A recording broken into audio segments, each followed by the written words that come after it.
Welcome to Switched on Armidale, a series of seminars presented as part of the Digital Enterprise Program. The Digital Enterprise Program is a federal government initiative and is brought to you by the Armidale Generic Council in partnership with the Armidale Business Chamber.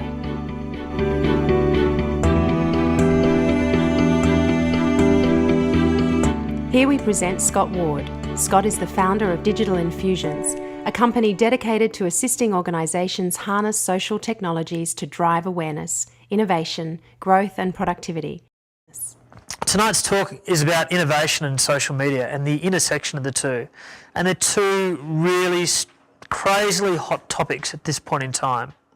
And I think that it's actually quite timely, because innovation, when you're familiar with innovation, it's something that you need to work at. It's not something that you can just switch on. It's like a muscle that needs to be exercised. So I think as we're going through this, have a think about where you're up to in your business, what's going on in your business.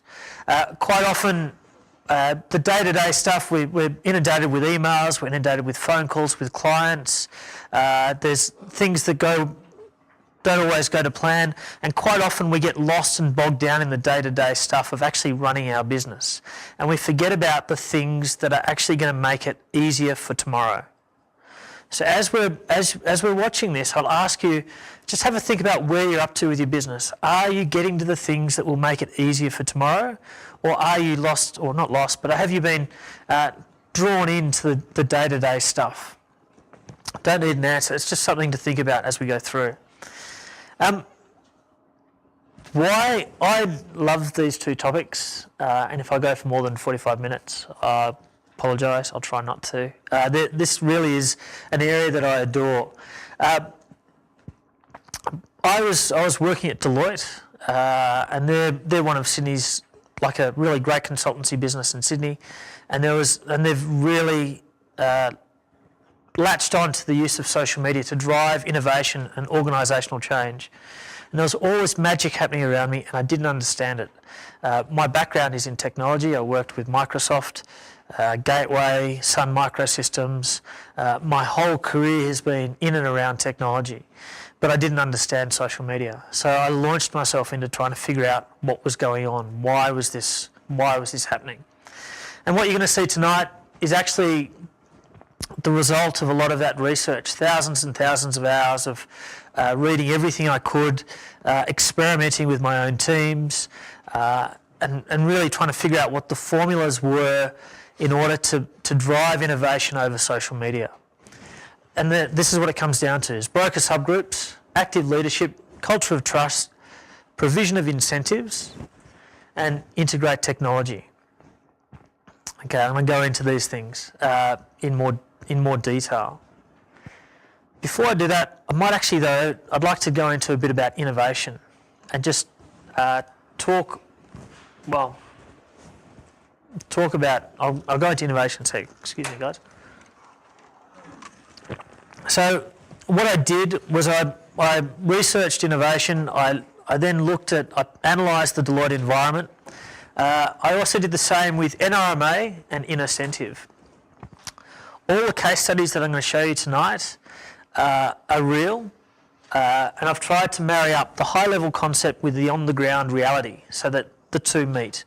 Quite often when you read materials in this area, it's all high-level, it's all airy-fairy, and they neglect to give you how it translates on the ground. So I'm going to show you how that works tonight.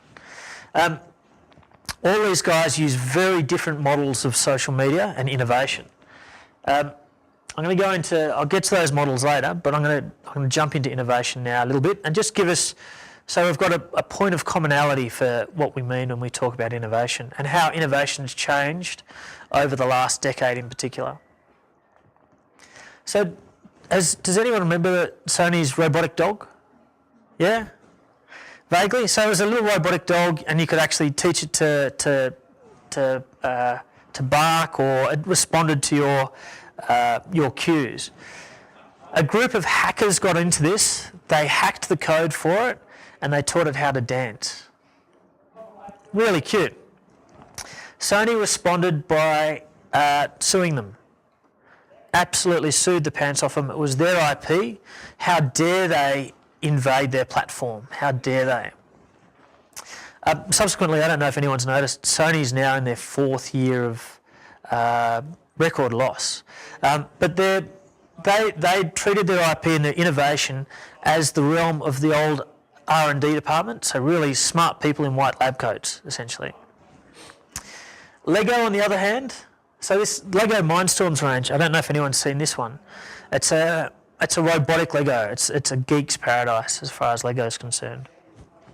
It took, I think it was 7 people in MIT 3 years to do the programming and to come up for this, to come up with the software that actually runs their Lego robotics. They released it to the market. Hackers came up and hacked. They broke into the platform and started developing for it. Lego, instead of suing them, ran with it. And they reckon from the first month those hackers got in to 4 weeks later, it went from 7 people that had developed the product over 3 years to having over 1,000 people now developing for their platform. It actually turned Lego's fortunes around. Up until this point, they had been losing market share to computer games and actually had posted losses as well. But because of innovation, they were able to turn their fortunes around. So what we're seeing now in terms of innovation, the models of innovation that we're getting, so innovation, these purple dots and green dots are all ideas, and this funnel is the company structure, and this concept of having ideas that flow in and out of the company through these permeable walls as they go from research into development and into commercialisation. So the models of innovation that we're getting nowadays is all about getting buy-in along during the process. A lot of this stuff came out of the open source software phenomenon or community. If we look at what innovation is, quite often we have this really narrow perspective of what innovation is and what we should be aiming for when we innovate in our organisations. Doblin went in and they researched innovation over a decade in a heap of companies, and they found 4 main areas.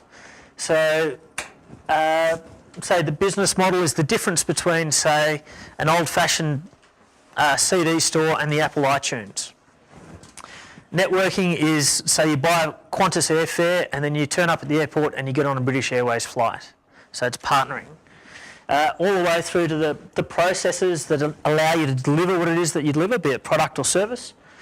Your offering, which is product performance, so it's building a faster, leaner, more effective widget.